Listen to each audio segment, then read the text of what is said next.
espacio, estoy para lo que necesite. Listo. Perfecto, hermano, muchísimas gracias. Listo, profe. Uno tiene que ser consciente, hermano, hasta dónde puede llegar. De ahí No hay nada. no hay nada, hermano. Bueno. No hay nada ahí. Muchachos, muy buenas noches, ¿cómo están? Espero que muy bien. La intención, el tema de hoy es planificación, pues estamos en el curso de planificación deportiva contemporánea, la sesión 3. Según me contaron el sábado, estuvo muy interesante la sesión con los profes, entrenadores que dieron pues sus experiencias, y esa es la intención, que puedan ellos manifestar sus formas de trabajo, pero además que nosotros podamos ver otras formas de trabajo, de experiencias, de cosas que solo le pasan a una persona, y eso lo puede tener uno en cuenta en su vida profesional. Hoy vamos a hablar de modelo tradicional de periodización. No es nada nuevo lo que ustedes ya vieron con los profes de la Andina, simplemente es hacer como un repaso, una conexión con lo que van a empezar a ver a partir de mañana, que ya son modelos específicos de periodización deportiva. Y lo que vamos a hacer hoy es una especie de contextualización, como de recordar de dónde partimos, de dónde viene todo este tema de la periodización deportiva, desde dónde empezó y cuáles, digamos que unas posturas particulares que tienen unos autores. Entonces, empiezo diciendo o hablando sobre este concepto, que es planificar, un concepto del investigador García Manso. Dice que planificar es prever con anticipación los hechos y acciones de forma sistemática y racional. Muy de la mano de lo que siempre hemos hablado, de que cuando uno planifica, está esperando encontrar un resultado que obviamente puede cambiar en el camino, pero siempre con una seguridad, con una posibilidad de ajuste inmediato, porque yo ya puedo saber qué me puede pasar, ¿cierto? Que no me va a coger tan de sorpresa, aunque obviamente hay factores que llegan de sorpresa. Dice que toma en cuenta las necesidades y posibilidades reales. Es muy importante, en la primera sesión hablábamos de eso, de cuál es el contexto real del deportista o del usuario en el caso de los entrenadores de fitness salud, y cuál es digamos, el alcance hasta dónde puede llegar, ¿cierto? Sin meternos mentiras, pero sí tratando de proyectar un logro superior a lo que hemos logrado. Con la utilización plena de los recursos disponibles, y en esos recursos disponibles vamos a contar con todos, ¿cierto? En el caso de los deportes de rendimiento, de alto rendimiento, pues obviamente para que sean catalogados como de alto rendimiento, pues tienen que contar no solamente con un entrenador, sino que tienen que contar con una serie de personas, de profesionales que tienen esa facultad, esa sapiencia, esa ciencia, para darle valor al proceso de entrenamiento. Y hablamos también de recursos materiales y recursos económicos, infraestructura, que obviamente si no la tenemos, pues será muy complicado poder hacer un proceso de entrenamiento adecuado. Que ahí es donde particularmente difiero mucho cuando a veces hablamos de alto rendimiento, cuando las condiciones no son las mejores, ¿cierto? Podemos estar pensando hacia allá, pero todavía en algunos sectores, en algunos momentos nos faltarán elementos para podernos hablar realmente de alto rendimiento. Y que están obviamente en el momento y previsibles en el futuro, o sea, qué tengo ahora y qué puede pasar en el futuro. Entonces, este es un concepto que siempre me ha gustado hablar, porque creo que define muy bien lo que es la palabra planificar en el contexto deportivo. ¿Para qué planificamos? Pues para evitar improvisación, ¿cierto? Si en la medida en que nosotros tengamos más elementos seguros, pues es más difícil, o la posibilidad de equivocarnos va a ser menor. Vamos a estar mucho más alejados de fracasar. Tampoco, ojo, y esto es muy importante, tampoco el planificar garantizará el éxito deportivo, ¿cierto? No siempre el que planifica mejor gana. y eso es una variable importante, ¿cierto? Esto es muy relativo porque a veces hay factores externos que obviamente inciden. ¿Para qué planificamos? Pues para poder hacer una progresión de esa forma deportiva, de esas adaptaciones que se están logrando a nivel del deportista, para poder acercarnos a ese momento de la competencia que nos coja, como dicen los entrenadores, en la curva, en la parte superior de la curva, cuando hablan de que ese equipo o ese deportista llegó en tal momento. Eso es lo que procuramos, de que planifiquemos y que no llegue al momento de estado de forma óptimo cuando ya ha pasado la competencia o al final, ¿cierto? Aunque depende de la competencia, del diseño del torneo, del campeonato, pues habrá momentos donde se puede suplir eso, ¿cierto? En los torneos, por ejemplo, largos, hay posibilidad de que el estado de forma me alcance para llegar luego, pero todavía estoy a tiempo de, por ejemplo, clasificar a una fase siguiente. Y eso me permite ya en la fase siguiente, digamos que ya competir en mejor forma. Y disminuir el riesgo de sobreentrenamiento, disminuir el riesgo de lesiones. Entonces, eso es la idea de lo que buscamos con una buena planificación en el deporte. Muy similar a lo que veíamos hace 8 días, estas son unas etapas que plantean específicamente para el entrenamiento deportivo, hablan de las etapas de planificación y siguen este proceso que está planteado acá. ¿Listo? Hablan de analizar antecedentes, esos antecedentes son muy importantes. Si ustedes recuerdan el trabajo que hicimos en el primer curso, en el primer módulo, hablábamos de eso, qué competencias ha participado, cuáles han sido sus mejores resultados, cómo estuvo el año pasado, etcétera, etcétera, porque eso es un punto de partida para definir hacia dónde queremos ir, ¿cierto? Si yo voy a participar por primera vez, pues no quiere decir que yo no me pueda arriesgar a decir que voy a ganar de primero, en la primera participación, pero pues obviamente en ciertas condiciones va a ser muy complicado hacerlo. Diagnosticar el estado actual implica pues hacer toda la serie de valoraciones en el estado de salud, en la parte física, los test, las pruebas, los análisis o exámenes médicos, los test técnicos, los test psicológicos, bueno, y tantas pruebas se quieran y se necesiten hacer para poder identificar cómo llega el deportista o el equipo, ¿cierto? Porque también hay que diagnosticar el colectivo. A veces, pues uno de entrada diagnostica al individuo, pero pues obviamente en deportes de conjunto nos interesa el colectivo, porque no necesariamente va a estar bien si sus integrantes están bien. Eso también hay que engranarlo de buena manera. Se analizará el calendario de competencias para poder identificar competencias principales, competencias secundarias, competencias de preparación o de fogueos, como algunos llaman, y poder planificar y tenerlas en cuenta dentro de los periodos de entrenamiento. A partir de allí se establecen metas. Hablamos hace 8 días de una metodología que utilizan en Estados Unidos, es la SMART, pero no quiere decir que sea la única ni que así se tenga que hacer, pero consideramos y particularmente me parece una forma fácil de hacerlo. Entonces, establecer metas. Vuelvo y repito, en el primer trabajo que hicieron en el primer módulo, hablábamos de metas de rendimiento. Entonces, cuando hablamos de metas de rendimiento, nos referimos a metas físicas, técnicas, que son, que se pueden medir con algún test, con alguna prueba. Hablamos de metas de competencia, que es cuando ya decimos, yo quiero clasificar a la segunda ronda, no, mi deportista tiene que quedar medalla de oro, o no, yo quiero ir a competir y bajar mi tiempo, etcétera, etcétera, ¿cierto? Ya hablamos de metas relacionadas con la competencia.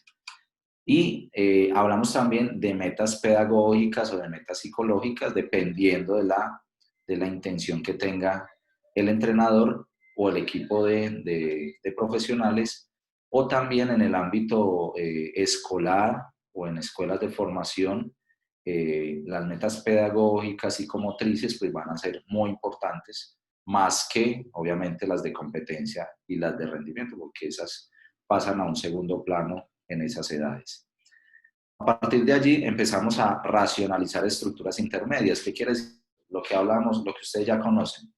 ¿Cuál va a ser el meso, el macrociclo, el mesociclo, los microciclos, las unidades de entrenamiento, sesiones, cuántas van a ser, que eso lo vieron muy, muy detallado con los profes de la Andina, que fue unas sesiones muy interesantes que hicieron.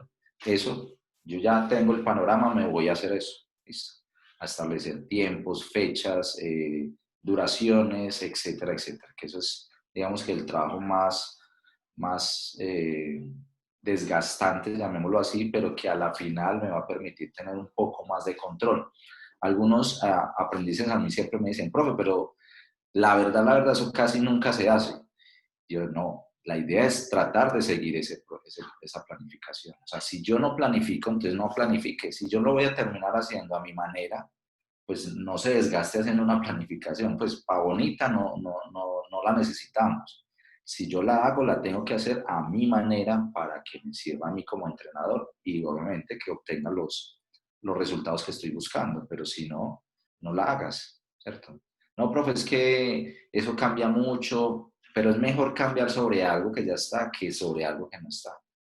Eso es muy importante, o sea, aprendamos y el que, digamos que apenas está empezando en este tema, el escribir, el organizar, el diagramar, todo eso me va a permitir mejorar mi proceso de entrenamiento y mi perfil profesional, porque yo voy a saber en dónde me equivoqué, en dónde estoy fallando o en dónde estoy acertando, ¿cierto?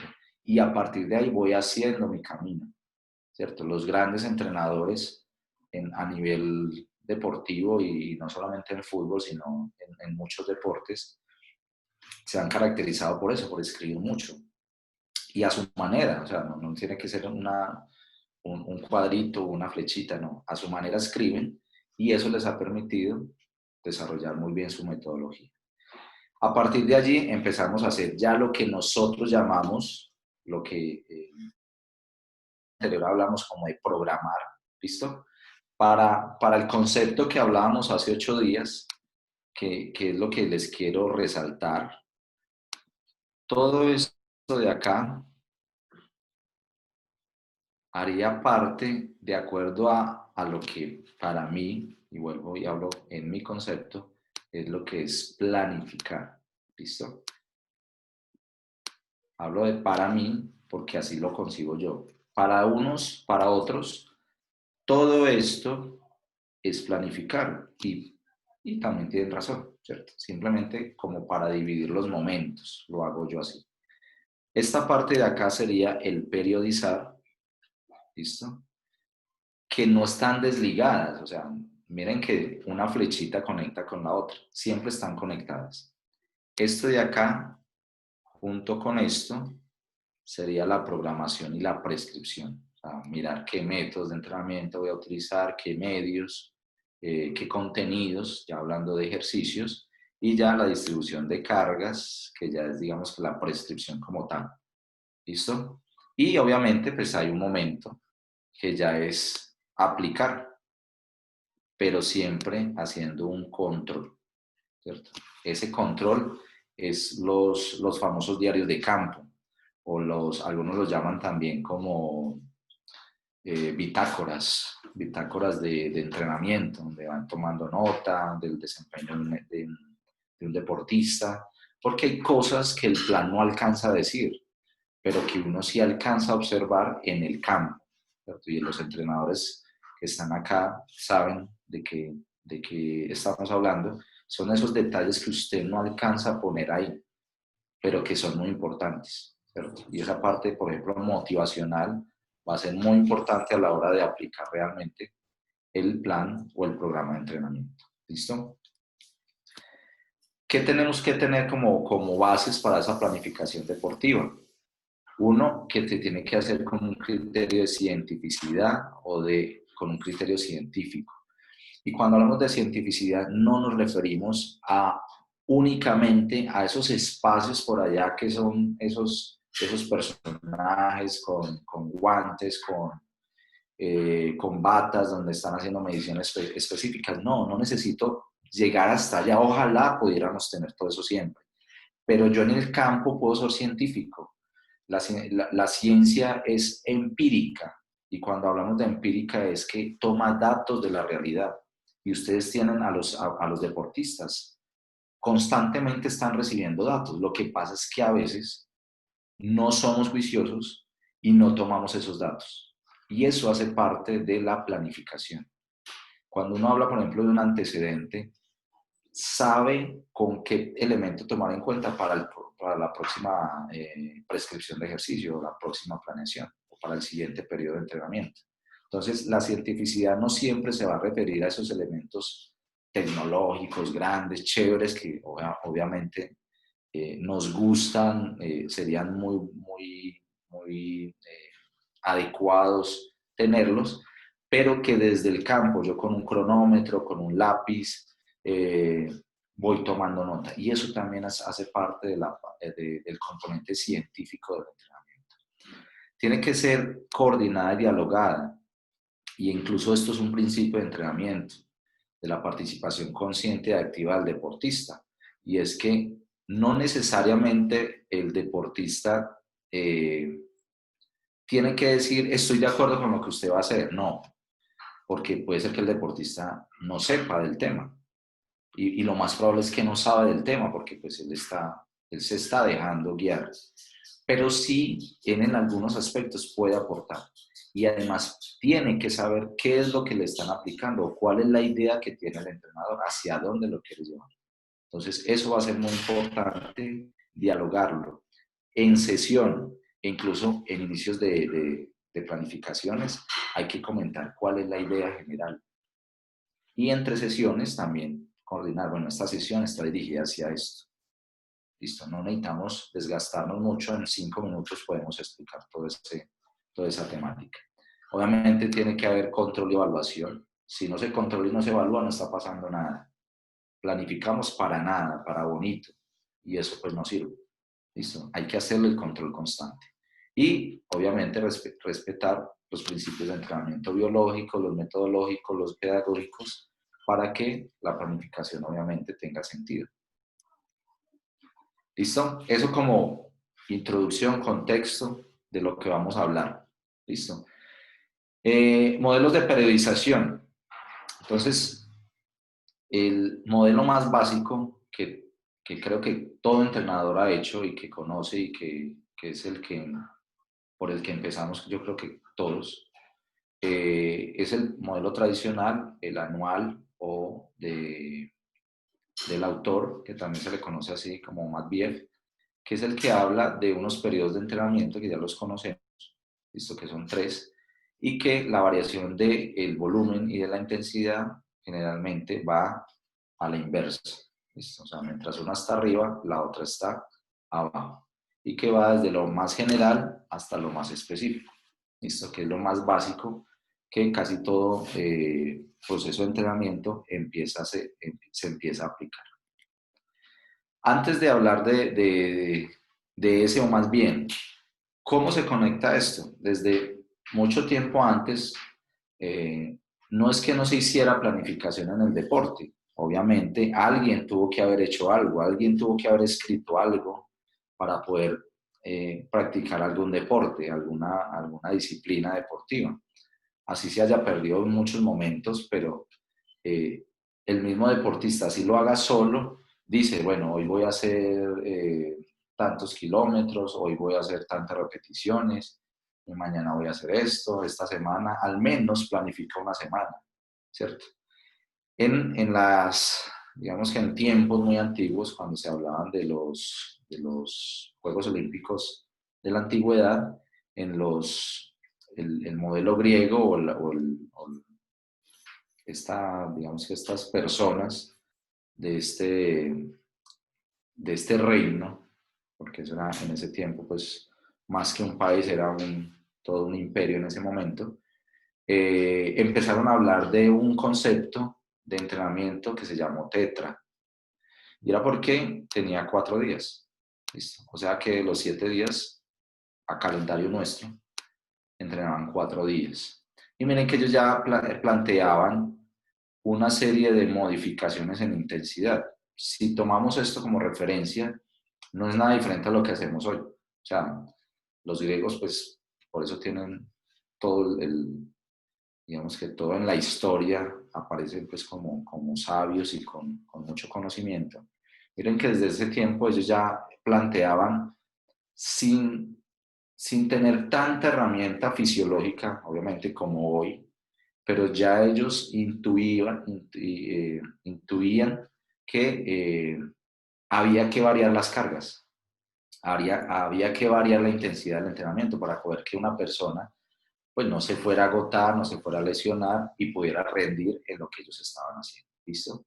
Entonces, desde allá ya se venía hablando de conceptos de periodización que para nosotros, digamos, hoy son comunes, pues nosotros hablamos como en el ámbito del deporte, pero en ese tiempo era algo novedoso, algo muy interesante para ese momento de la historia.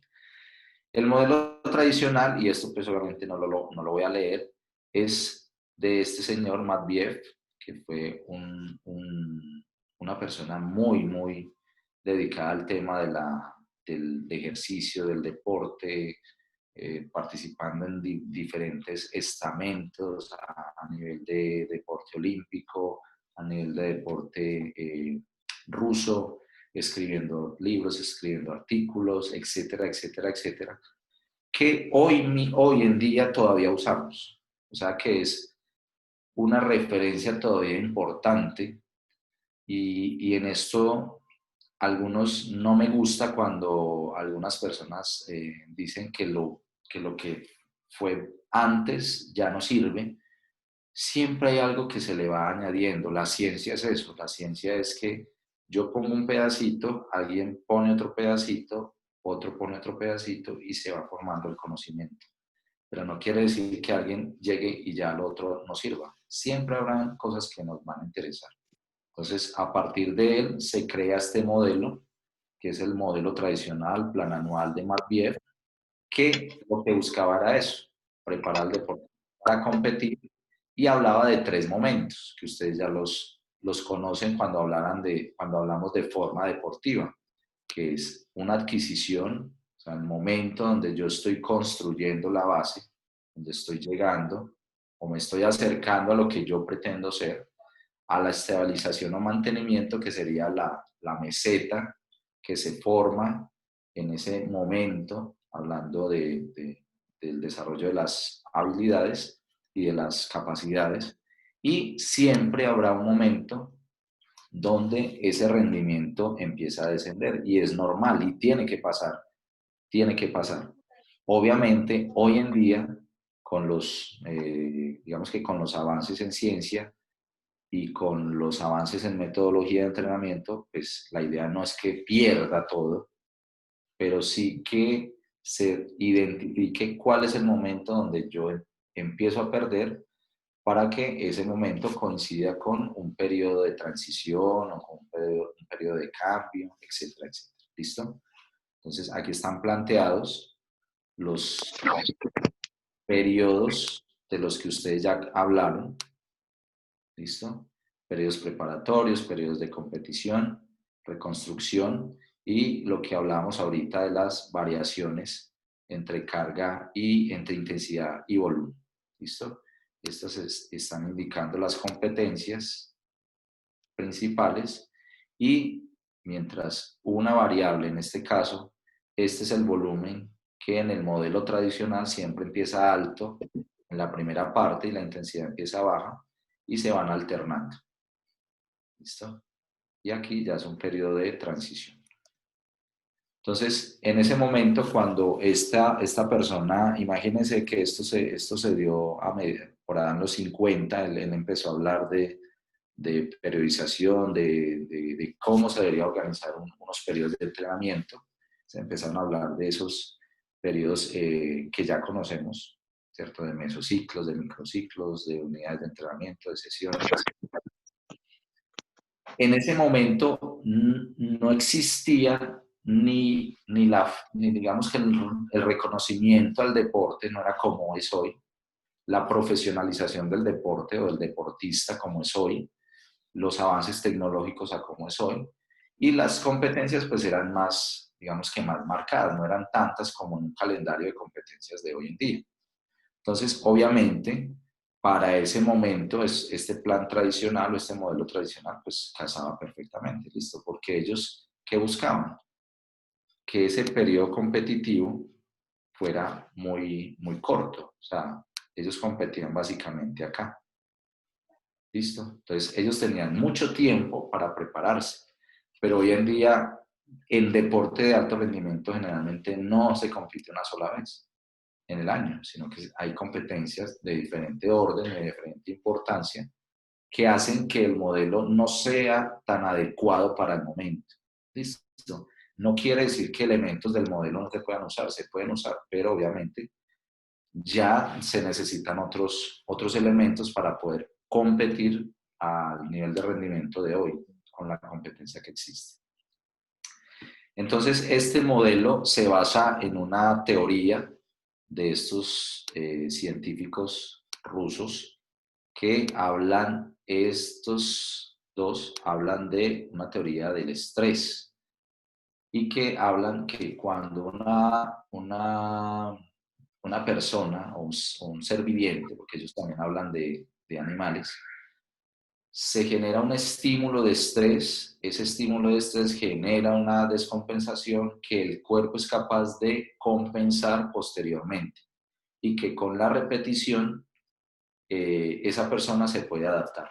¿Listo? Entonces, ellos lo que hablaban era de la teoría del estrés o del modelo de supercompensación a partir de un estrés. Y eso fue lo que tomó Matveev, coger esa teoría fisiológica y volverla a un concepto metodológico. Y es aprovechar esos ciclos donde yo puedo estar mejor para poder competir. Por eso, él siempre se habla de esto, de construir, mantener y perder. Pero la pérdida antes, en esos años 50, 60, pues era casi que una caída brutal. Hoy no se puede dar esto. Hoy las caídas tienen que ser menores, más controladas, para poder volver a empezar. ¿Listo? Entonces, todo eso era lo que él pretendía hacer a lo largo de un año de entrenamiento.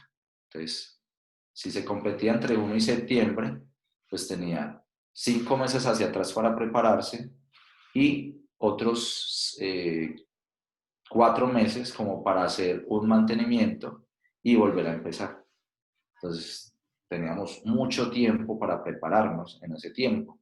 Hoy no existe ese tiempo, ¿cierto? Hoy es ya. Competimos en un mes y medio. Es la primera competencia importante.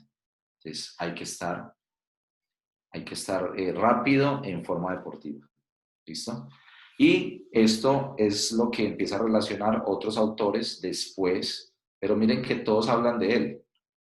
Todos se pegan de elementos de él para poder construir los siguientes elementos, los siguientes modelos. Por eso todos los modelos que vamos a ver en este curso parten de este, o sea, van a tener elementos, algunos comunes, otros obviamente diferentes, pero van a tener elementos de acá.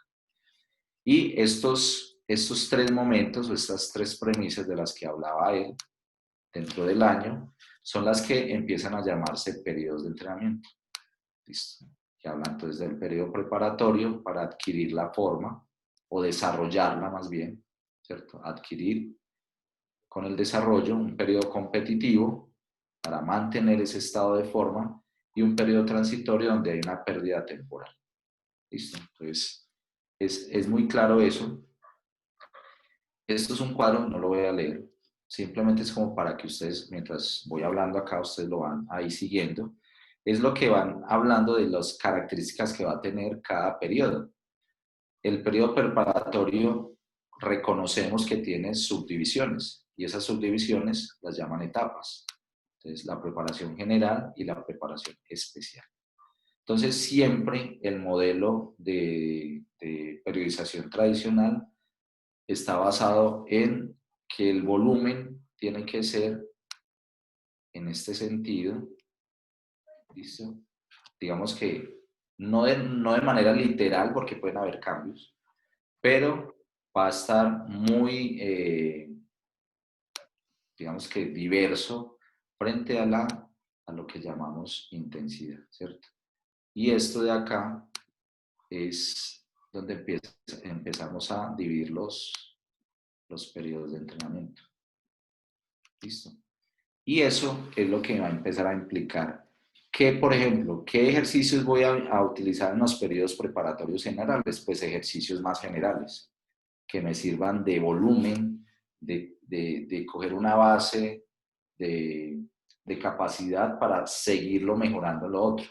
Yo siempre lo asemejo como cuando los artesanos cogen un tronco, ¿cierto? Entonces eso es un volumen gigante, pero le van dando detalle, o sea, le van puliendo, le van quitando hasta que queda una figura bonita. Eso es más o menos lo que se hace acá, es empezar con un volumen grande como para darle base, volumen, para darle cantidad de estímulos, para que la persona o el deportista esté lleno de estímulos. Y en el momento en que yo me voy cambiando a los momentos más especiales y al momento competitivo, pues me voy volviendo más específico. Y eso en todas las orientaciones, tanto en la parte física como en la parte técnico-táctica, con la parte psicológica y en la parte táctica, bueno, en todos los elementos en orientaciones que se tengan dentro del concepto de entrenamiento deportivo. ¿Listo? Esto, la dinámica de las cargas también, entonces, al principio van a ser ejercicios más generales, después van a ser ejercicios más específicos y después van a hacer ejercicios competitivos. Recuerden, cuando hablábamos de medios de entrenamiento, contenidos, hablábamos de ejercicios genéricos o generales, ejercicios especiales y ejercicios de competencia o competitivos, visto que son muy semejantes a lo que se vive realmente en la competencia. ¿Y qué era lo que buscábamos?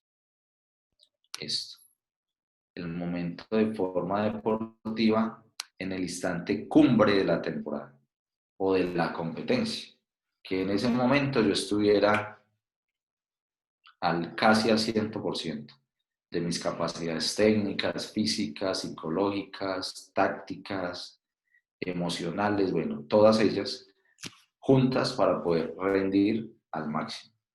¿Listo? Esta es otra forma de verlo, de ver esos momentos o esos periodos dentro del modelo tradicional. Aquí vuelve y juegan las dos variables, volumen e intensidad. ¿Listo? Competencias, estas son las competencias clasificatorias. Este es el momento de preparación específica, preparación general. ¿Listo? Y están los periodos. ¿Qué elementos, digamos, no son, no son interesantes? No. Hoy en día no nos sirve, ¿listo? De acuerdo a las condiciones actuales. Uno es que es un plan muy genérico.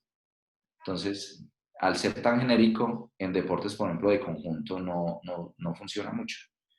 Él cuando hizo este modelo de periodización, lo hizo para atletas individuales, para deportes individuales, que obviamente es mucho más fácil comparativamente, no estoy diciendo que sea fácil, pero comparativamente es más fácil programar para un deportista que para programar para 20, 25, por ejemplo, en un equipo de fútbol o en un equipo de vóley que tengan 15, no sé.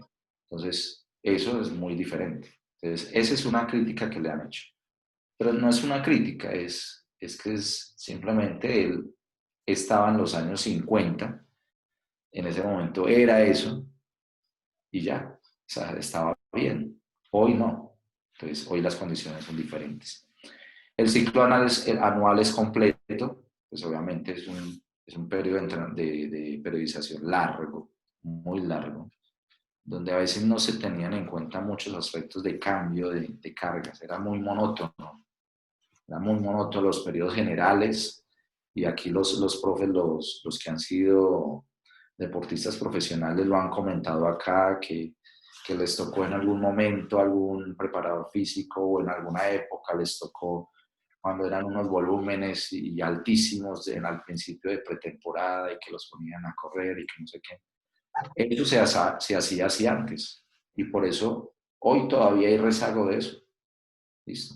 Entonces, Digamos que son elementos a tener en cuenta. En el periodo preparatorio siempre se utilizaban altas magnitudes o volúmenes, en ese caso. Se separa la preparación condicional de la técnica, o sea, se dividía.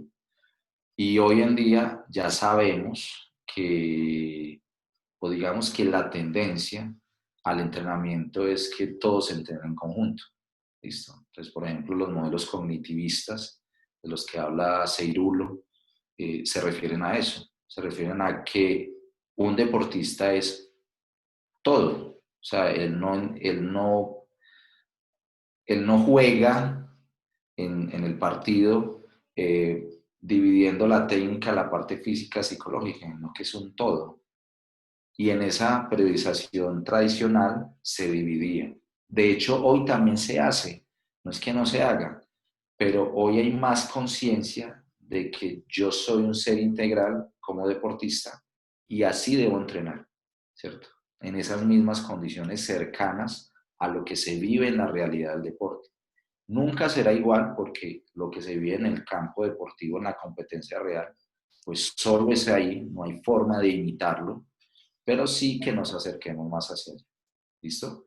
Y para quién puede ser muy útil hoy en día el modelo tradicional en la iniciación deportiva. ¿Listo? Puede ser muy útil porque como ahí no es importante la competencia, no estoy pensando en ganar, o al menos así debería verse. Tengo tiempo para entrenar, tengo tiempo para corregir, tengo tiempo para explicar, tengo tiempo para que el niño experimente. Entonces, en ese modelo o en ese momento de iniciación deportiva puede funcionar mejor un modelo tradicional. ¿Listo?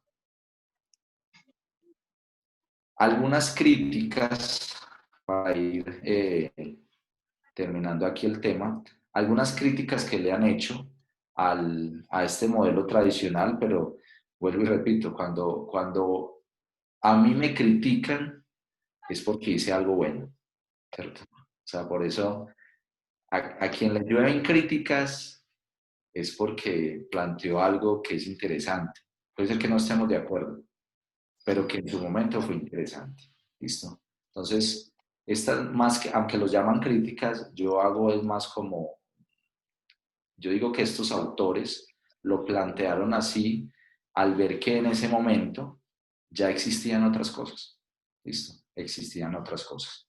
Entonces, Bompa, que es uno de los que plantea otro modelo de periodización, el que se llama de estados largos de forma deportiva, empezó a hablar, este es simplemente un extracto de lo que él plantea, y es que hay inexistencia de tiempo disponible para la utilización de medios de preparación general. ¿Esto qué quiere decir esto como tan raro? Y es que no hay un límite de tiempo establecido dentro del modelo para decir cuáles van a ser los ejercicios de preparación general que van a ser aplicados en este solo momento, o sea, al principio de la temporada, y que no se puedan seguir usando después. Él habla y plantea que ese tiempo es como muy difuso, o sea, ¿cuándo cambio? ¿Cuándo cambio de medios de preparación general a medios de preparación específica? ¿Cuál es la señal que me indica a mí cuál es el momento de cambio? Entonces, eso, digamos que es una crítica que él empezó a observar desde ese momento. De ahí empieza él a sacar otras formas. ¿Listo? Este otro autor, Gambetta, que es un italiano, dice que este modelo es válido solo para las primeras etapas del entrenamiento, lo que hablábamos ahorita, iniciación deportiva. E incluso en algunos deportes puede ser utilizado en momentos de, llamémoslo así, donde solamente haya una competencia al año, que puede pasar, ¿cierto? Puede pasar que en algún momento solo haya una competencia al año, pues, pero que puede ser utilizado en ese momento. ¿Listo? Y dice que al momento en que yo voy evolucionando en mi desarrollo, en mi adaptación, pues yo tengo que empezar a utilizar medios de preparación específica. O sea, que no me puedo quedar tanto tiempo en la preparación general, que es digamos que dentro de todo el modelo habla mucho de la preparación general, entonces se pueden tomar 2 o 3 meses haciendo preparación general en ese tiempo. Entonces dicen, no necesito tanto, no necesito tanto. O sea, no necesito tanto kilómetro, tanta repetición. Yo necesito pronto empezar a hacer parte específica.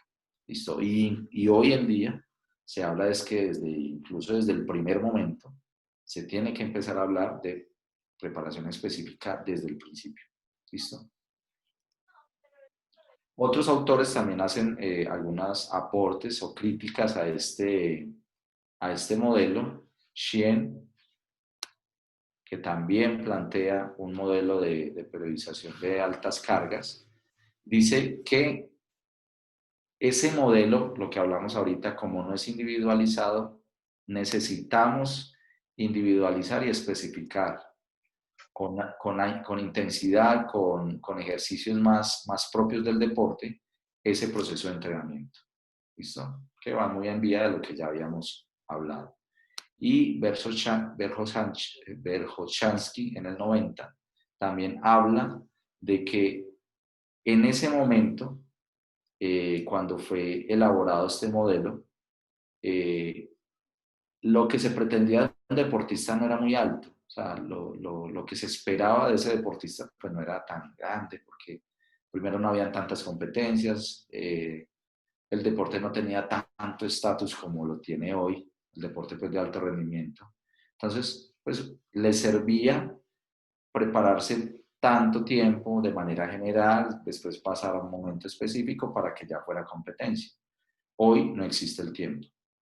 Hoy los tiempos son más cortos, las exigencias son más largas, son mayores y obviamente el modelo tiene que reformarse para poder adaptarse a lo que pasa hoy en el entrenamiento deportivo o en el ámbito del entrenamiento de alto rendimiento. ¿Listo?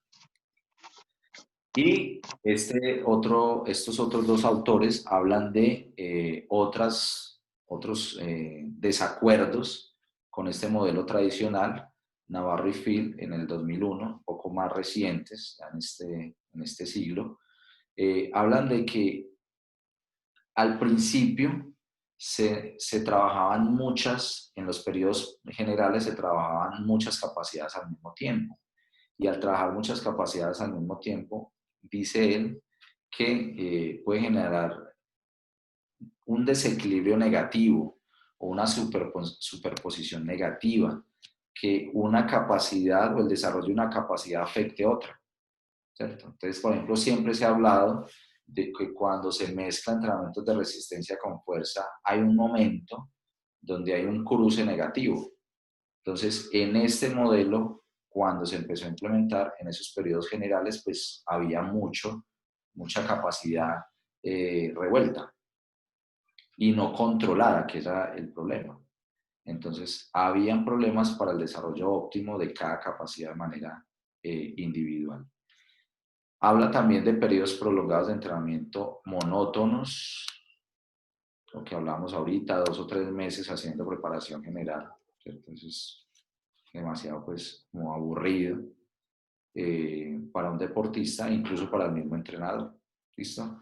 Y cuando una persona, y esto es fisiológico, recibe el mismo estímulo, al principio ese estímulo es positivo, es óptimo, pero en la medida que pasa el tiempo de las repeticiones que lleva hecho, ese mismo estímulo ya no es óptimo, sino que es inferior.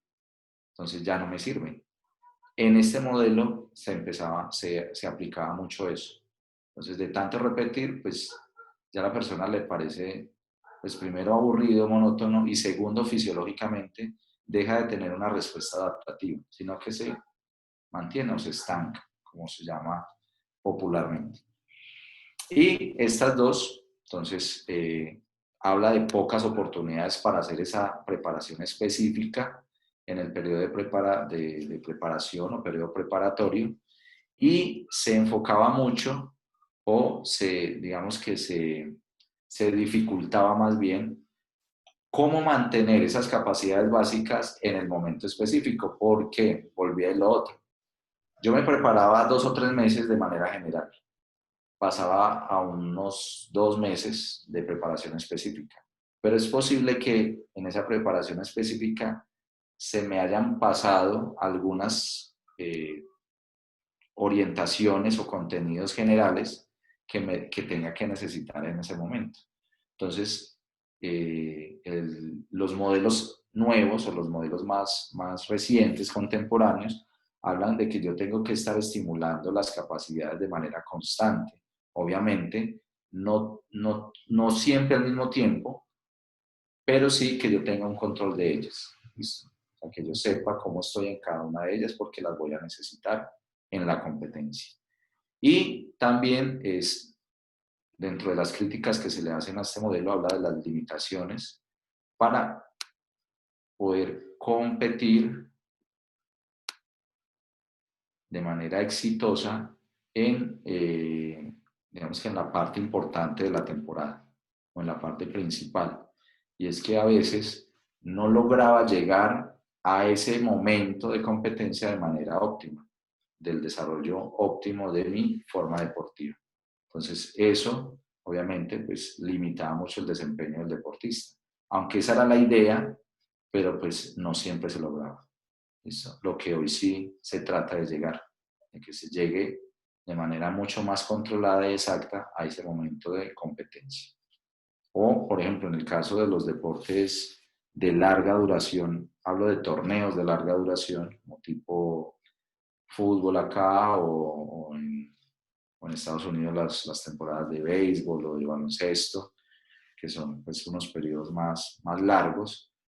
Se tiene que estar en, en estados de forma óptima más seguido. O sea, entrar y salir más seguido. O sea, se entra en estado de forma, se baja, se entra, se baja. Pero tratar de que las bajas sean menores. O sea, que no baje tanto.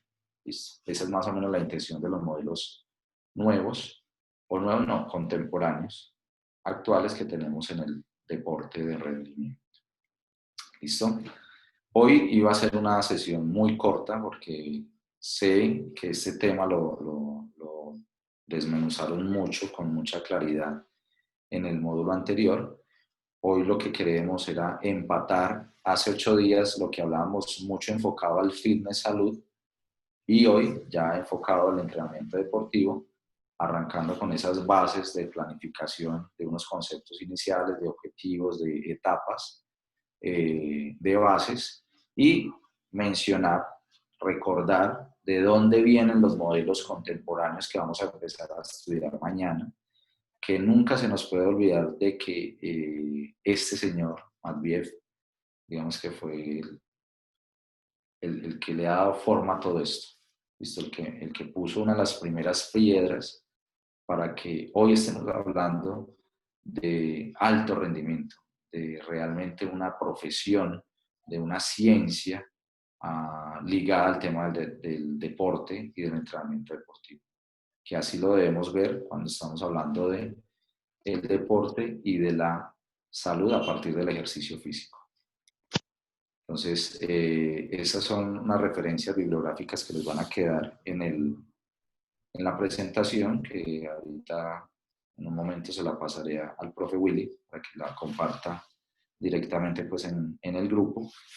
Y quedamos con preguntas si las hay, aportes, inquietudes y demás. Profe John, muchas gracias. Muchas gracias ¿Vale? por, por su sesión, por la clase de hoy. Sí, profe, tengo varias preguntas. Antes de pasar las preguntas, les recuerdo, porfa, que me dejen la asistencia ahí por el chat, porfa. Nombre completo de cada uno, bien juiciosos. Profe, le damos la palabra al profesor Ricardo Álvarez. Dale. Profe, buenas noches. Yo, profe, ¿cómo vamos? Bien, profe, muchas gracias. Profe, la pregunta mía es, frente a la parte fisiológica, cuando se dan muchas lesiones, ¿se debe a que a la mala planificación, a la mala programación o prescripción? Generalmente es una suma de varias cosas. Uno es que hay antecedentes que no se han identificado. O sea, hay un un pobre diagnóstico, llamémoslo así. O sea porque no es fácil identificarlo o porque no tenemos los recursos para identificarlo, ¿cierto? Esa es una. Y la segunda, que es, digamos que un alto porcentaje, es la mala o la deficiente prescripción de la carga. Porque cuando un deportista se lesiona de manera constante, una de las dos cosas está pasando. O hay algo que no se ha identificado y que no se ha corregido, o dos, es que esa persona se le está aplicando cargas muy altas constantemente y no se están dejando los periodos de recuperación adecuados. Sumado, obviamente, la recuperación a todo el concepto de recuperación inmediata y recuperación aplazada. O sea, después de las sesiones, la alimentación, el sueño y todo lo que se hace después. Entonces, siempre hay un gran porcentaje, no sé cuánto, pero siempre es un buen porcentaje la prescripción inadecuada de la carga. Pero sumado a un hecho es que debe haber un factor que no se ha identificado. Entonces, esa es una de las deficiencias que tenemos en el deporte. Y hablo del deporte local, que no tenemos esas herramientas. Entonces, pues el muchacho se nos lesiona, o la niña, o el deportista constantemente, pero bueno, y el médico que dice, no, eso es un desgarro, no, eso es un esguince. Pero bueno, ¿a qué se debe? O sea, ya sabemos qué es, pero ¿por qué? Entonces, no tenemos un especialista, un biomecánico que nos diga, veas que esa niña tiene una parte más corta o biomecánicamente no se está moviendo de esta manera, el peso no es el adecuado, la masa muscular es muy poca, etc. O sea, hay muchos elementos que no tenemos, entonces estamos a ciegas. Listo. Esa sería pues como la opción que uno tiene. Ojalá podamos llegar en algún momento a todo nivel de deporte, a tener esas posibilidades de diagnóstico. Profe, pero hay unos requisitos mínimos que debe tener uno en cuenta, me imagino, para controlar o minimizar ese riesgo de lesión de los deportistas.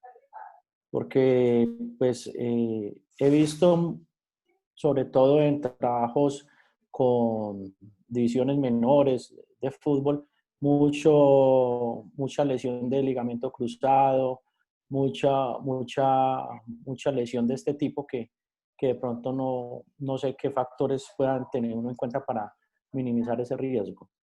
Uno es el reconocimiento de la estructura anatómica de cada momento en edad. Reconocer, por ejemplo, la ganancia de masa muscular, el fortalecimiento, por ejemplo, de rodilla, que se tiene que hacer para todos los deportes donde tenga que acelerar y desacelerar. Entonces, esa parte que hablábamos hace 8 días del fitness salud, que a veces no se implementa en los deportistas, hay que tenerlo en cuenta. Entonces, a nivel de rodilla, hay que identificar, por ejemplo, en fisioterapia lo hacen mucho, los ángulos Q, que es el ángulo de rodilla y cadera, que es un ángulo que se forma así. Entonces, plantean un ángulo que se forma en una línea media entre la cadera, entre el fémur, la cabeza, y la parte interna de la rodilla. Entre más abierto o más grande sea ese ángulo de acá, que se forma acá, pues el riesgo es más alto de lesión. Entonces, eso a veces no se identifica. ¿Por qué? Porque pues no sabemos. Eso lo sabe un fisioterapeuta o un biomecánico que esté en ese tema. En las niñas, por ejemplo, las niñas que juegan fútbol, ellas tienden a tener un ángulo Q muy, muy alto. Entonces, claro, la posibilidad de lesionarse a nivel de rodilla es mayor. Entonces, con ellas hay que controlar mucho más esa fuerza de la rodilla a través de la musculatura que la está sosteniendo. Eso a veces no se hace. Entonces, eso hay que controlarlo. Yo creo que tú conoces, y los que están aquí en fútbol conocen lo que es FIFA 11, ¿cierto? Lo han escuchado y seguro lo han aplicado. Sí, eso hay que hacerlo, porque aparte del diagnóstico que hay que hacer, Eso hay que hacerlo. Y hay que hacerlo en los calentamientos o hay que hacer alguna sesión especializada sobre ese tema para empezar a disminuir eso. Como los niños y los jóvenes no tienen límite, ellos van a toda, ¿cierto? Ellos tienen ese componente competitivo muy avanzado, llamémoslo así. Ellos no se cuidan, entonces hay que ayudarles a prevenir eso. Digamos que la conclusión final con la pregunta y con la aclaración que haces, profe, es hacer un muy buen reconocimiento de la biomecánica de cada jugador y de fortalecer a través de diferentes ejercicios esas zonas donde vemos que hay más debilidad. O sea, atacar siempre el eslabón más débil. Eso es lo que se habla en funcionalidad. Atacar el eslabón más débil es identificar dónde es más débil, más fácil que se produzca una lesión de acuerdo a una cadena de movimiento. Eso tenemos que estar preparados, o sea, tenemos que conocerlo. Porque, profe Ricardo, usted es el que dirige, el que hace, el que entrena, el que prescribe, el que dirige, el que consiente, el que motiva. No tienes a alguien que te ayude. Entonces, nos tocó aprender de esos temitas que no nos deberían corresponder a nosotros, porque nosotros estamos para otra cosa, pero pues no los tenemos. Entonces nos toca aprender ese tipo de identificar esas variables que nos afectan o nos aumentan el riesgo de lesión. Listo, profe, gracias. Vale, profe, a usted. Profe, gracias. Le damos la palabra al profesor Luis Galeano, por favor. Dale, profe.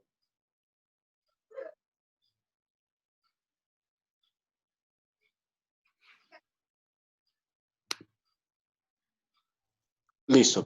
Qué pena, profe.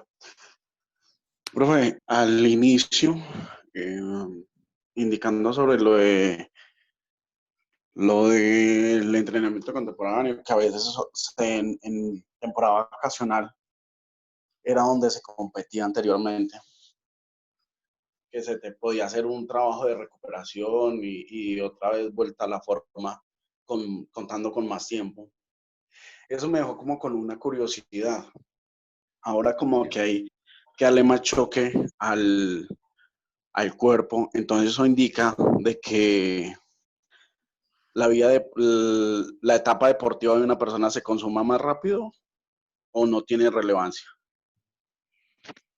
Sí, tiene razón. O sea, es posible.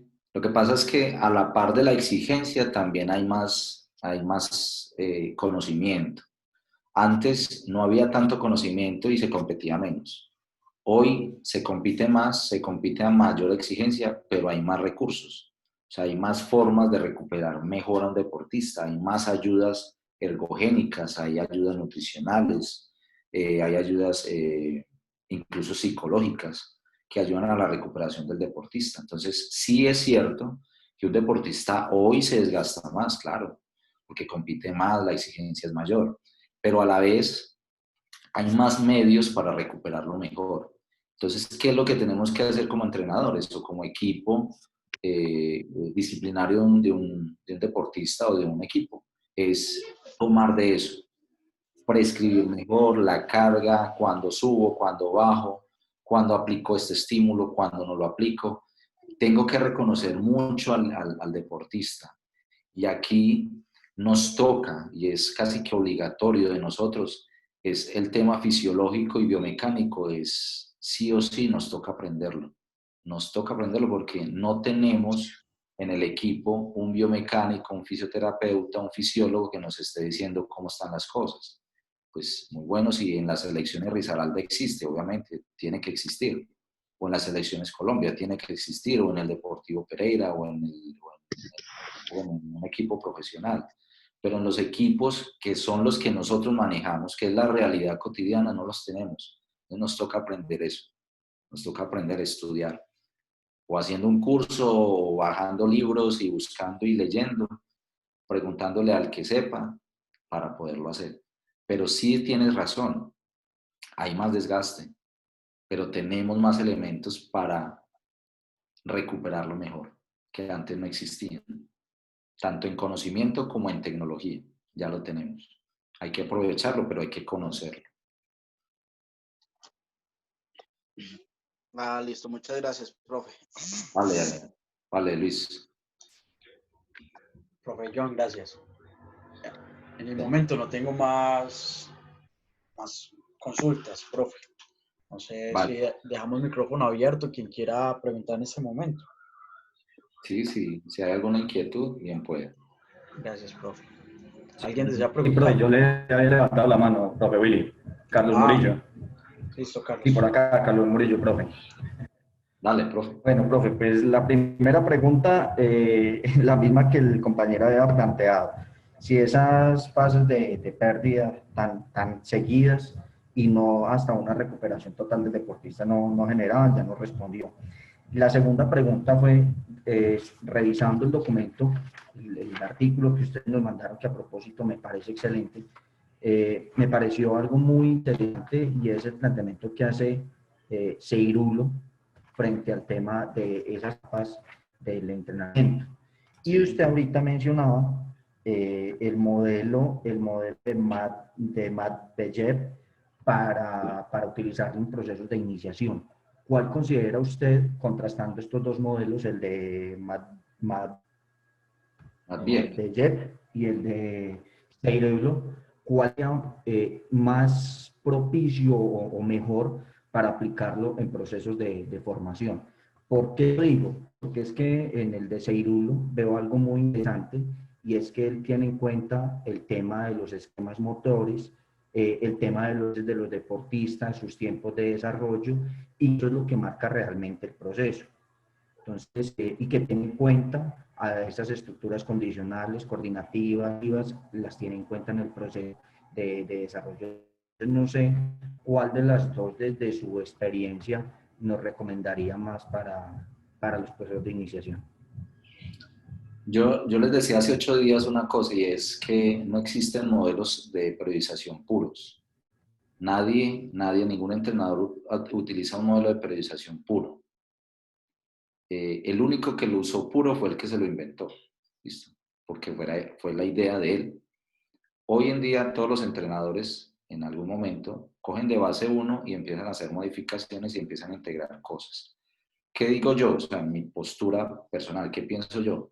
Que en iniciación deportiva hay tiempo para trabajar y el modelo tradicional nos sirve como esquema base, pero que en algunos momentos tenemos que empezar a integrar conceptos para poder entrenar. ¿Por qué no el modelo cognitivista solo, puro, en iniciación deportiva? Y es porque en iniciación deportiva hay que aislar a veces al niño para enseñarle cosas. Y en los modelos cognitivistas son integradores. El modelo cognitivista es, yo no sé si ustedes han visto, visto videos de entrenamiento del Barça o de allá. ¿Cómo son los entrenamientos? Son pocos, hay momentos obviamente de entrenamientos específicos, pero casi todo el entrenamiento es basado en ideas de juego, ¿cierto? En qué es lo que va a pasar en un partido. Pero porque los deportistas ya son, voy a utilizar una palabra, ya son veteranos, ya son viejitos, o sea, ya saben jugar. ¿Listo? Pero un niño necesita momentos aislados para aprender cosas que no se va a vivenciar únicamente en el juego. Obviamente hay que jugar, pero hay que sacarlo a veces para enseñarle cosas. Entonces, esto es una mezcla de variedades. Mi respuesta para concluir es, la base debería ser el modelo tradicional, pero en algunos momentos, y sobre todo en edades ya después de los 9 años, empezar a integrar mucho más un tipo de idea de modelo cognitivista que pueda empezar a integrar esos esquemas motrices, esas ideas de juego. Además, porque en edades tempranas yo no enseño posiciones, hablando, por ejemplo, de fútbol, que fue lo que Seirulo aplicó básicamente en fútbol, aunque esto aplica a diferentes deportes. Pero la intención es poder entrenar como se juega. Ese es el resumen de un modelo cognitivista, pero un niño todavía no sabe cómo jugar. Entonces necesitamos primero enseñarles muchas cositas para poder que las integren en el juego. Entonces nos toca ser muy, llamémoslo así, muy orientados, muy guiados al niño para que aprenda elementos individuales, obviamente mezclados durante algunos momentos en el juego, y empezar en edades posteriores, cuando empezamos ya a especializar al niño en ciertas posiciones, a llevarlo ya, digamos que al campo competitivo, no del todo, pero pues ya un poco hacia allá, integrar elementos del modelo cognitivista. Pero vuelvo y repito, profe, no hay modelos puros de aplicación. No hay modelos puros. Yo he visto, y sé por qué lo digo, porque he visto cuando me han presentado trabajos y entrenadores que yo conozco y que son buenos. Por ejemplo, me han presentado periodizaciones ATR, pero no son ATR. Son un modelo de periodización tradicional de 3 meses. Entonces a veces no identificamos y solamente le ponemos un título como porque parece que es eso, ¿cierto? Pero no es que esté mal, o sea, no estoy diciendo que esté mal, sino que es que cada uno le integra cosas que van haciendo como una mezcla. Eso parece una torre de Babel, donde le van añadiendo esto de esto, de esto, una pizza de 1000 sabores, donde hay ideas de todo mundo, pero esa es mi idea y puede ser que a mí me esté funcionando así. Entonces es válido, es válido. Profe, y la otra es referente al artículo. Podemos conocer como la transición entre los modelos a los modelos contemporáneos. Profe, no se te entiende, se te está cortando. No, sí, ahí sí, si no le escribo. Inténtalo ver ahí si no escribes, porque no te entendí. Bueno, que si podemos considerar como la transición entre los modelos tradicionales de entrenamiento y los contemporáneos, la fisiología. El avance en la fisiología. O sea, que si la transición entre el modelo tradicional y los modernos o los contemporáneos estuvo mediada por la fisiología. Profe, ahí sí me escuchan. Sí, ahí sí. Bueno, le estaba diciendo que aquí tocó cambio, por eso siempre conecto dos. Le estaba diciendo que sí podemos considerar la fisiología como la transición entre los modelos tradicionales de entrenamiento y los modelos contemporáneos. Sí, Esa inclusión de la fisiología en los modelos. Pero es que desde el principio ya estaba. Miren que él parte de un principio fisiológico, que es la ley de la teoría del estrés, de la adaptación a cambios que se presenta en los seres humanos y en los animales.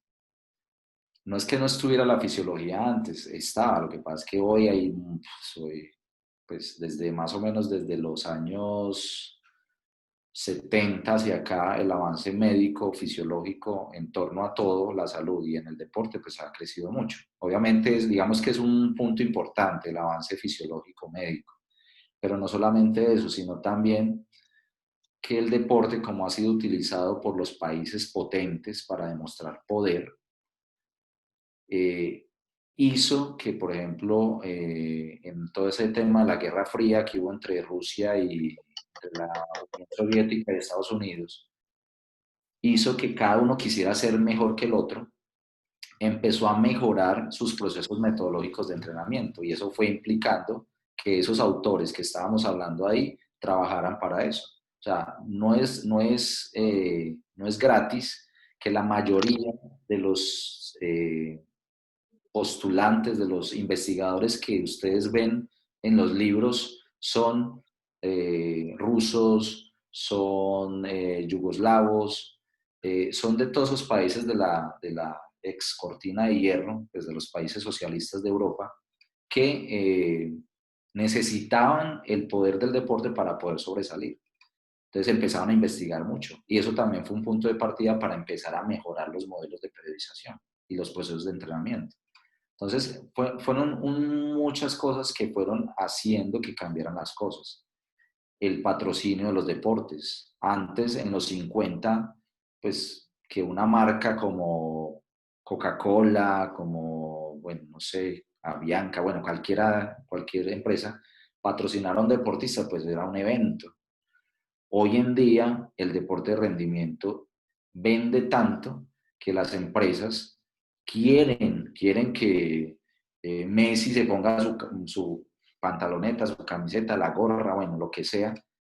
Entonces, eso también hace que el deporte se vuelva más exigente y hace que inviertan en mejorar los procesos de entrenamiento. O sea, que digamos que fueron varios aspectos que hicieron que a lo largo de ese cambio de 50, 60, 70, que en los 70 es donde empieza a haber más cambios a nivel metodológico, se empiezan a incluir más modelos de periodización, se dé ese boom.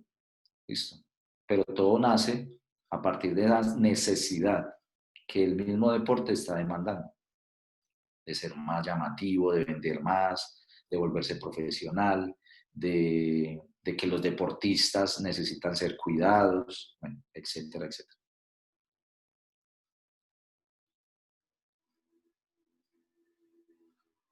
Listo, profe. O sea que, digamos que el avance fisiológico es importante, pero no es el único, no es el único.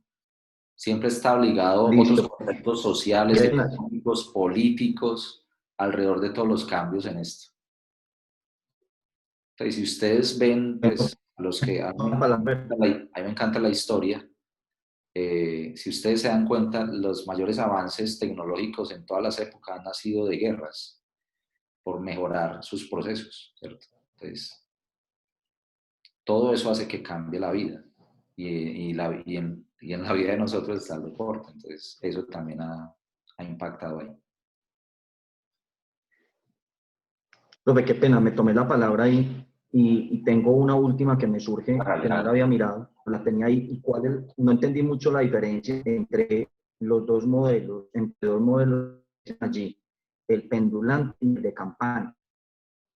¿Cuál es la gran diferencia entre esos dos modelos? Pero no me quiero adelantar, porque eso lo van a ver mañana. Mañana, no sé si es mañana o el jueves, con el profe Mauro. O no sé, no me acuerdo la verdad cómo está el cronograma, pero eso lo vamos a ver. Las diferencias están en la distribución de cargas de intensidad, la verdad. O sea, si uno se pone a analizar los modelos de periodización, y aquí está un aprendiz mío que fue de la tecnología de entrenamiento deportivo, Fabián, que cuando estábamos hablando de este tema, siempre llegamos a la misma conclusión. Y esa es o sea, perdónenme la expresión, es la misma huevonada con otros nombres. Simplemente es que hacen ajustes en ciertos momentos de los periodos, y algunos ni siquiera los llaman periodos, sino etapas, y algunos los llaman fases. Cambian las formas que toman las intensidades y el volumen, y por eso empiezan a hablar de un modelo de campana, de un modelo de péndulo. Entonces, eso, digamos que es la variedad entre los modelos. Digamos que los modelos un poco más cambiantes, llamémoslo así, desde el punto de vista fundamentación, son los que han planteado más reciente, y uno de ellos es Seirulo. Es digamos que de los últimos, el que más cosas nuevas aporta, llamémoslo así. Porque si vamos a ver el modelo cognitivista, no vamos a ver curvas. Obviamente también hay intensidad y volumen, como en todo. Pero el fundamento de él no está en eso, sino está en que se debe entrenar como se juega. ¿Listo? Y parece una bobada, pero pues nadie lo había visto antes, ¿cierto? Todo el mundo entrenaba diferente a cómo se jugaba. Entonces al futbolista lo ponían a correr kilómetros como si fuera un maratonista, ¿cierto? Entonces Seirulo, pues muy inteligente, empezó a captar todo eso y dijo, no, es que se tiene que entrenar como se juega. Pues sí, hoy nos dicen eso y tiene toda la razón. pero en ese momento nadie, o digamos que nadie lo había manifestado de esa manera. Entonces, lo que cambian son eso. En esos modelos contemporáneos, que son más o menos de los 70, 80, empieza a cambiar es eso. Es la forma de graficar. Qué tan seguido se hace un cambio? Si tú miras en el modelo tradicional, el cambio de volumen e intensidad es largo, es muy tendido. Yo no sé si ahí esté proyectando yo. Sí, creo que todavía estamos proyectando acá. No, John no está proyectando. No, bueno, No, señor. pero queremos contarle. Solamente como para responder al profe. Espérame. Yo comparto otra vez. En este gráfico, miren los tendidos de volumen acá y el tendido de intensidad. Miren que son mucho más, lo que decía algunos autores, es más monótono, o sea, casi no cambia, pero es una tendencia a aumentar, aumentar, aumentar, aumentar y a disminuir. Y la intensidad, desde abajo, aumentando, aumentando, aumentando, aumentando, aumentando, y después cae. En los modelos nuevos, donde se hablan las campanas, los péndulos y eso, las variedades son más seguidas. Entonces, por eso toman como formas, como si fuera un péndulo, ¿cierto? La oscilación entre un volumen y la intensidad, el cambio de la forma que va tomando la gráfica. Entonces, de ahí van empezando a tomar como concepto el nombre, porque es un péndulo, porque es una campana. Pero entonces, eso es más o menos la idea, pero la vamos a ver dentro de los modelos de periodización. Pero ahí Carlos se está fundamentando bien para cuando lleguemos a esa clase. Ese documento que nos compartió Mauricio es muy bueno, es muy clarito. Además que es un problema cuando hablamos de modelos de periodización, que no es que haya mucho documento, o sea, no hay tanto, y casi todos dicen lo mismo, entonces no hay como mucho para discutir, es como lo que hay y ya. Entonces, es más como presentarlo y que cada uno vaya tomando nota. ¿Listo?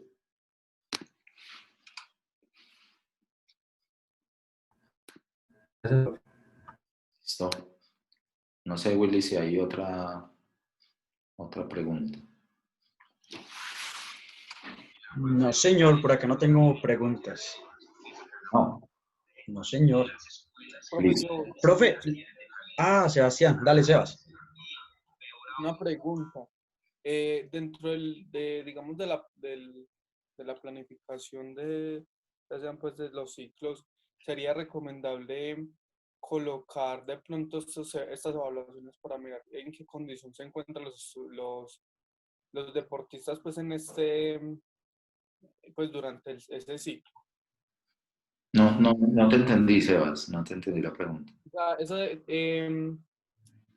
hablamos del principio que no saben pues en qué condiciones están los deportistas, digamos, y que con esa frecuencia se pueden estar lesionando sin tener pues esas razones, ¿cierto? Sí, sí. Entonces yo le preguntaba a usted que si sería bueno meter, digamos, en un determinado, pues, digamos, tomémoslas en un macrociclo, digamos, en la mitad, colocar entre los microciclos una evaluación pues para determinar en qué condición se encuentra, pues para mirar a ver si tener pues alguna forma de prevenir ese tipo pues de lesiones tan consecutivas. Digamos que hay valoraciones que se tienen que hacer al principio para poder identificar desde ya cómo están. Hay otras variables que cambian poco en poco tiempo. O sea, por ejemplo, identificar valgos dinámicos en rodilla, eso se identifica desde el principio. O sea, estar evaluando eso cada semana pues me va a dar el resultado que ya lo tiene. Él se identifica desde el principio.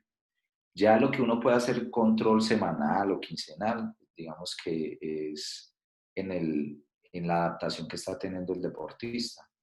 Entonces, eso se puede evidenciar, por ejemplo, a través de variables fisiológicas como la frecuencia cardíaca, en la parte técnica, por ejemplo, a través de la ejecución, de la rapidez con la que ejecuta un movimiento, de la percepción que tiene el deportista al finalizar las sesiones, cómo está regresando al otro día a entrenar. O sea, todos esos elementos, digamos que son más pequeñitos, que yo sí los puedo ir tomando sesión a sesión, sí me pueden servir para empezar a mirar un panorama de posible sobreentrenamiento.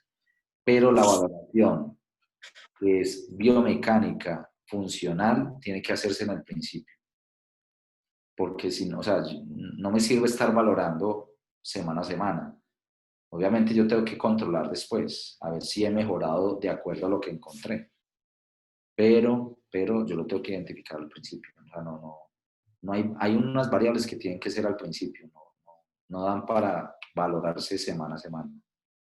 Igual, como les decíamos alguna vez, yo tengo que hacer control diario del entrenamiento, diario. Pero no quiere decir que yo haga un test diario, sino un control es llevar el registro. Cómo está el deportista, cómo llega, cómo se va, ¿listo? Si salió lesionado, si salió con un golpe, si respondió bien a los estímulos, si desfalleció ante una carga, etcétera, etcétera. Y eso son notas que tiene que tener un entrenador, porque eso sí me evidencia a mí realmente cómo está adaptándose el deportista. Listo, profe, muchas gracias. Vale, Sebas. Gracias, profe. Antes de cerrar, les recordamos que este jueves sí hay clase. ¿Sí o qué, John? Sí. Este jueves sí hay clase. Entonces, esta semana estamos martes, miércoles, jueves y sábado, para que lo tengan muy presente. Sí, igual en el cronómetro, señor. Ya hoy se evaluó el módulo 2, o sea, ya están, no sé si, yo creo que mañana les empezarán a llegar correos diciendo que ya fueron aprobados los resultados de aprendizaje y ya procede pues al proceso de certificación. Recuerden que a veces el proceso de certificación no es tan rápido, pues el SENA dice que 5 días hábiles, pero pues a veces no es 5 días, entonces tengan paciencia, que profe no me ha llegado y no me ha llegado y no me ha llegado. Tranquilo, le va a llegar, le va a llegar. Que a los 9 meses no les llega. ¿Cómo? Que si a los 9 meses no le llega, que preocúpese. Dice Bueno, Carlos. Sí. Oiga, profe, de igual manera esta semana quedan matriculados en el módulo 3. Mañana hacemos ya el proceso de registro en administración educativa y yo creo que ya la otra semana empiezan a llegarles correos diciéndoles que están en proceso de matrícula. Recuerden que esos correos son informativos, no tienen que hacer nada, ustedes ya hicieron todo. Entonces, es solamente que el SENA, el sistema genera esos correos automáticos. Profe, ¿y a los que nos llegó ese correo que? ¿Cómo? ¿Cuál? A mí no me llegó el correo de confirmación de que estaba pues escrito ahí en el módulo, en el segundo módulo. ¿No le llegó? No, el correo pues no me llegó. No sé, Willy. Seguramente tiene registrado en Sofía otro correo, le llegó en el spam. Sebastián sí está en el curso, ¿cierto? Sí está. Sí, claro. Yo lo pasé en el listado, yo lo tengo muy presente. Si no le llegó, fue algo que no sabemos, pero está Preocúpese. Pero está matriculado porque ya lo verificamos. De acá él es el que tiene el inconveniente con lo del SENA de Caldas, Freddy, recuerde, que tiene que ir allá a las instalaciones del SENA y solicitar eso, pero pues ahí sí se nos sale de las manos a nosotros, o sea, certificado está, Sebas. O sea que ya la otra semana o la de arriba, usted simplemente ingresa a certificado Sofía Plus con su número de documento y puede descargar el certificado. Vale, yo voy a mirar qué hago por esto. Sí, allá, el inconveniente es con el SENA de Caldas. Listo, John, le doy el privilegio de que cierre la sesión de hoy. Le agradezco, muchas gracias. Listo, profe. Un abrazo, mi hermano. Cuídese mucho. Feliz noche. Feliz noche a todos los muchachos que estuvieron presentes hoy en esta clase. Dispuestos. Recuerden siempre que no tenemos la razón, simplemente estamos dando un punto de vista y que ustedes, como profesionales que se están formando, la obligación de ustedes es que vayan perfilando su forma de trabajo, ¿listo? De acuerdo con lo que ustedes consideran que es mejor y obviamente fundamentando todo lo que hagan, ¿listo? Entonces, feliz noche, que descansen y mañana van a estar entonces con el profe Mauro Torres. ¿Listo? Feliz noche. Gracias, muchas gracias. Descansen. Gracias. Muchas. Profe, Chao. muchas gracias. Que descansen. Gracias. Lo mismo, feliz noche. Gracias, feliz noche. Hasta mañana, gracias. Hasta mañana. Mañana, gracias. Bien.